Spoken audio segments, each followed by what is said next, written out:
அனைவருக்கும் வணக்கம். வாழ்க வையகம், வாழ்க வளமுடன். நான் பிரியா சரவணா பேசுறேங்க. இன்னைக்கு டுடே விளாக்ல நாங்களும் அண்ணா ஃபேமிலியும் ஆனமலை மாசாணியம்மன் கோவிலுக்கு போயிருந்தோங்க.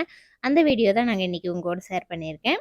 ஆனமலை மாசாணியம்மன் கோயில்ல நல்லா தரிசனம் பண்ணிட்டோங்க. ஏன்னா நாங்க போன அன்னைக்கு பெருசா கூட்டம் இல்ல அப்படிங்கிறதுனால நல்லா நின்னு நம்ம கடவுள பார்த்து சாமி கும்பிட முடிஞ்சது. வரையில தோட்டத்துல தென்னை மரத்துக்கு உரம் போடுறதுக்காக நாங்க வேப்ப புண்ணாக்கு வாங்குறதுக்கு கேரளா போயிருந்தோங்க. கேரளா கொஞ்சம் பக்கம் அப்படிங்கிறனால அங்க போயிருந்தோம்.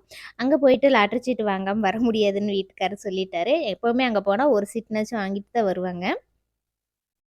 வர வழியில ரொம்ப வெயிலாக்கறனால ஜூஸ் கடையில நிறுத்தியிருந்தாங்க. இங்க ஜூஸ் வகையிலேயே நெறைய டைப் இருக்கு. ஆனா எனக்கு அதெல்லாம் குடிச்சு பழக்கம் இல்ல.